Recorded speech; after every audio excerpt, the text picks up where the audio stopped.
everybody, I'm Vera Stewart and Happy New Year. Welcome to the VeryVera Show.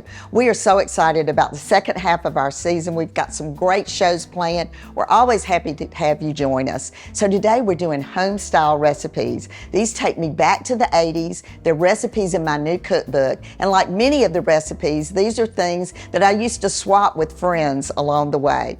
So the first recipe that we're gonna do is a Tollhouse pancake with a creamy turkey filling. Great for leftover turkey during Christmas and Thanksgiving, so I want you to remember this recipe, but you can use it all year. Then cream cheese braids, a delicious breakfast or brunch item, but it's also wonderful for a hostess gift. And in Vera's Corner today, since we're talking about a cream cheese braid, we're gonna give you some coffee tips. So I can't wait to get in the kitchen. Come on and let's go.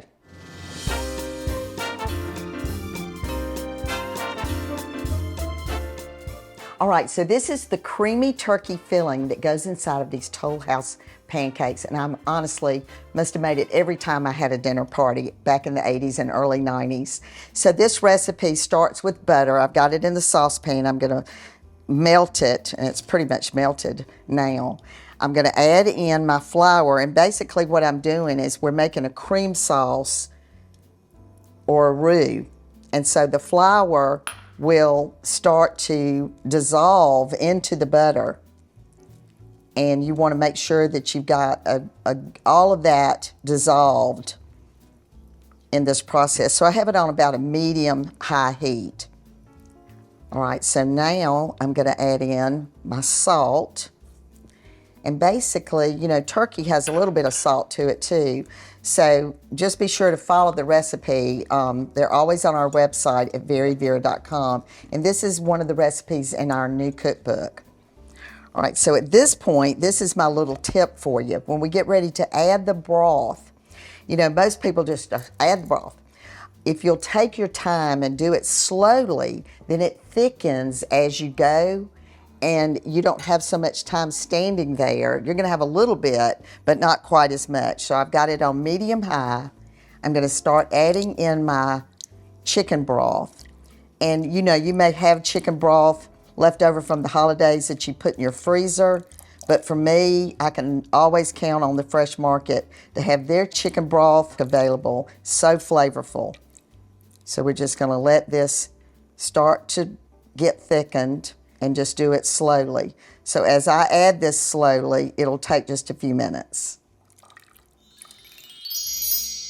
All right, so it looks like it's coating the spatula, which is exactly what we want.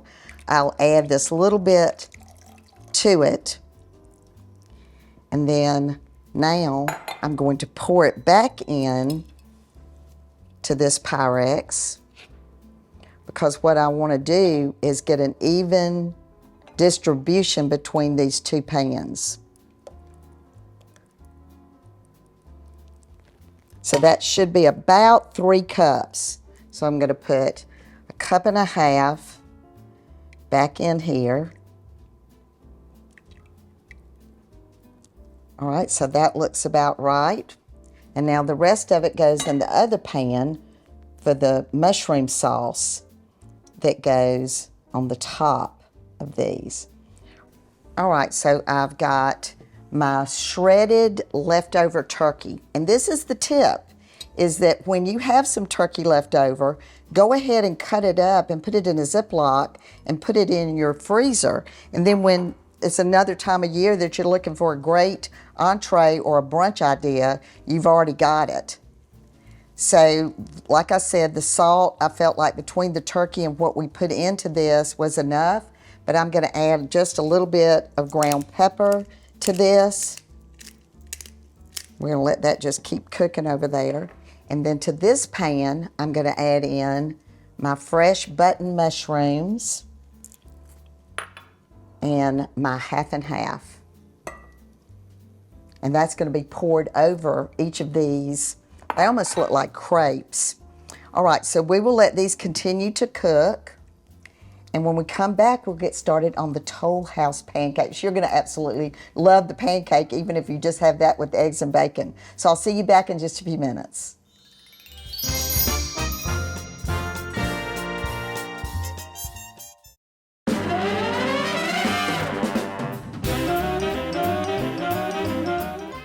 Welcome back, everybody. And if you're just joining me, I'm making 2 recipes today out of my new cookbook, which I think are very home-style. They're also 80s recipes, so I really went all the way back in my recipe box when we were working on this second cookbook. So we've gone ahead and made the filling and the sauce that goes on these Tollhouse pancakes. So now we're getting ready to do the batter that you actually make the pancakes with. So I've got my buttermilk in the mixer. I'm going to add in slowly my egg yolks. So one of the things that we teach the children in our cooking camp to do is separate an egg. So the egg whites are going to be the secret ingredient to this pancake recipe that I'm going to talk about in just a few minutes. So buttermilk is also another ingredient that is very helpful when you're trying to make a very fluffy batter of any sort. It's just a great leavening ingredient. All right, so now I'm going to add my soda to this buttermilk and egg mixture. All right, so now I'm ready to add in my dry ingredients. So I've turned my mixture down a little bit. And I sifted this flour, and I highly recommend that because you want this fluffy flour mixture. This has baking powder, sugar, and salt. And the kosher salt that it'll call for in the recipe might not go through your sifter, so you can incorporate that with a fork after you've sifted the rest of it. So we're just going to let this go in and get a nice creamy batter. So we're going to add this last little bit of flour, and then I've got some room temperature butter.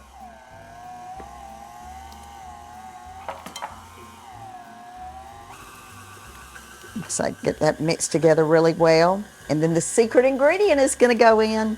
So my secret ingredient is egg whites.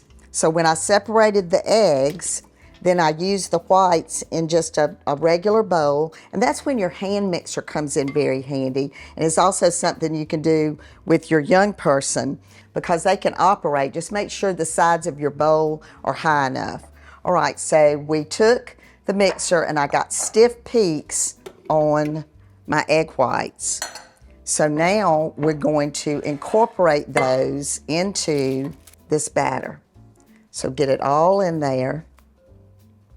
And then this is where your folding technique comes in handy. So you go all the way to the bottom of the bowl and you just circle around. And you don't want to deflate the batter. So you want to take your time in doing this. Just over and under is what you're looking for. So I'm going to get this incorporated and then we'll get started on the griddle.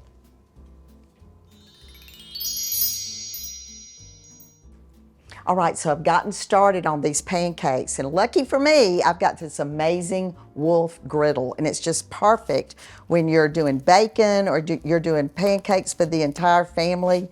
You've got exactly what you need to do it. All right, so let me get these flipped, and this is about a 5-inch pancake, and I took a 1/3 cup measuring cup heaping, and then added a little bit more, and then I took the bottom of it and kind of rolled it around to get it. But these just really fluff up really pretty, so I'm going to let those continue to cook a minute, but I've gotten these done. So you're going to turn it over so you've got the nice side showing.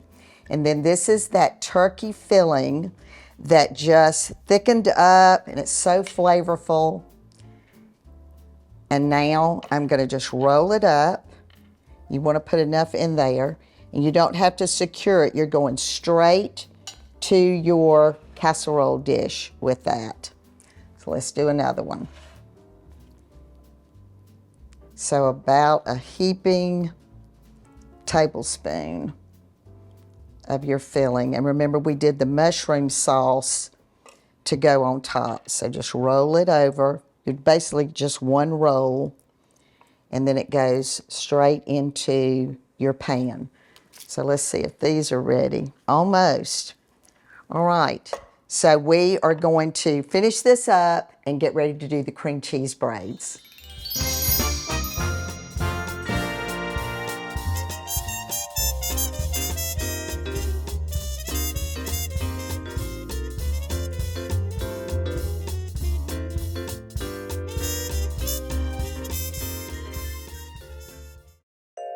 Vera's Corner is brought to you by TaxSlayer. If you love coffee but want to get more out of your morning brew, you're in luck. Today I'm going to give you some tips on how to roast the perfect cup of coffee. So much of good coffee brewing comes from retaining the freshness of the coffee itself. My first tip is to buy whole bean coffee and grind it yourself for the freshest product. Coffee begins to lose freshness immediately after roasting, so try buying just enough for a few weeks at a time. Not all grinders are created equal. I recommend a burr grinder over a blade grinder. A burr grinder delivers a more consistent grind and gives you more control over your final product. Brew with filtered water for the best taste. Water from the tap may vary in hardness, providing an inconsistent flavor, so filter your water first. Don't put your coffee in the freezer. It will absorb moisture or odor. Instead, opt for an airtight container for your beans. Finally, experiment with different coffee and brew what you like. Some people like roast-forward coffees. Others like lighter roast coffees with more nuance. Some even swear by flavored coffee. Figure out your coffee routine and start your day the right way. Start free today at TaxSlayer.com.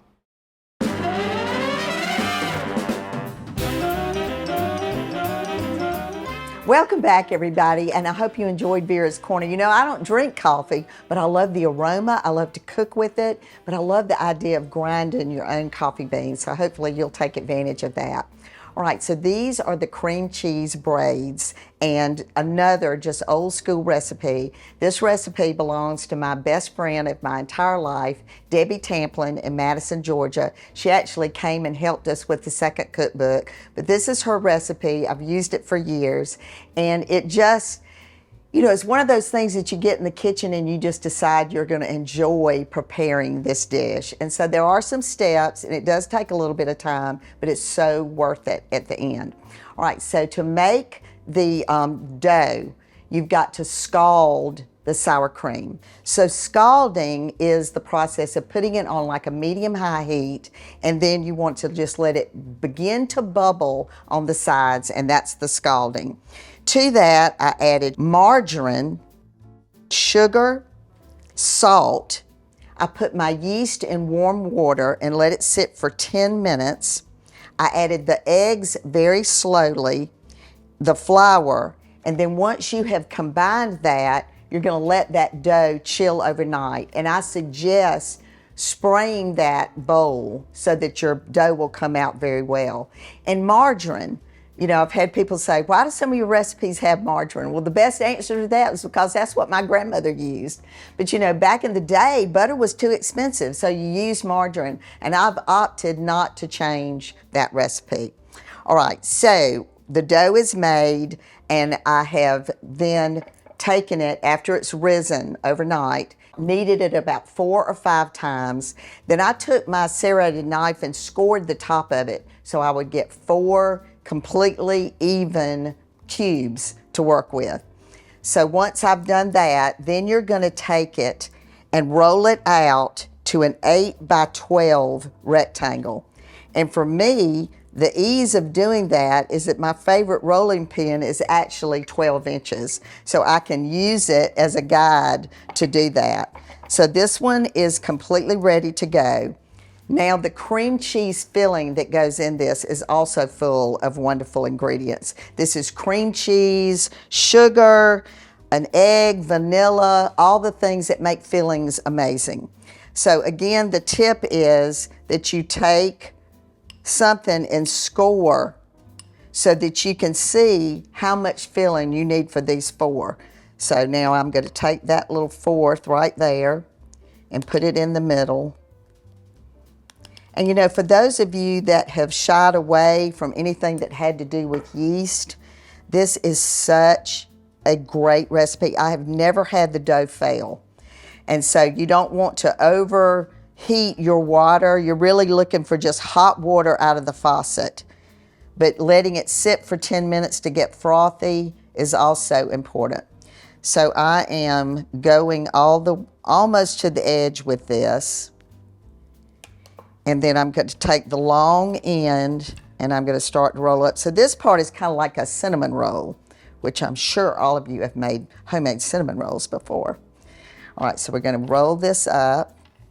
And then once we get it all the way to the end, then you're going to pinch the sides and kind of tuck them under.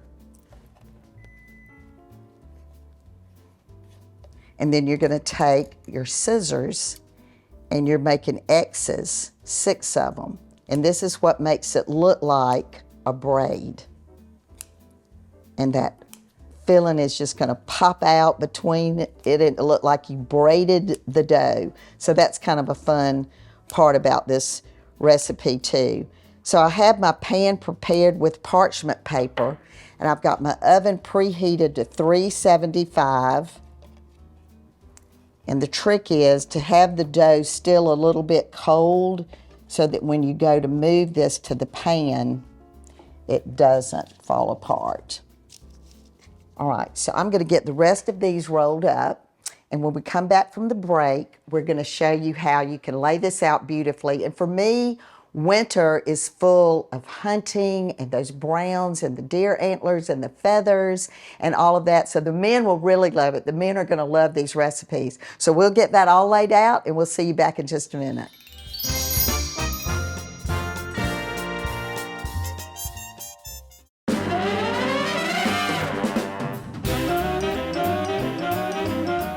Welcome back, everybody, and I have absolutely had the best time today. Y'all have allowed me to stroll down memory lane when I think about the supper clubs, the dinner parties that I had in the early 80s as a newlywed.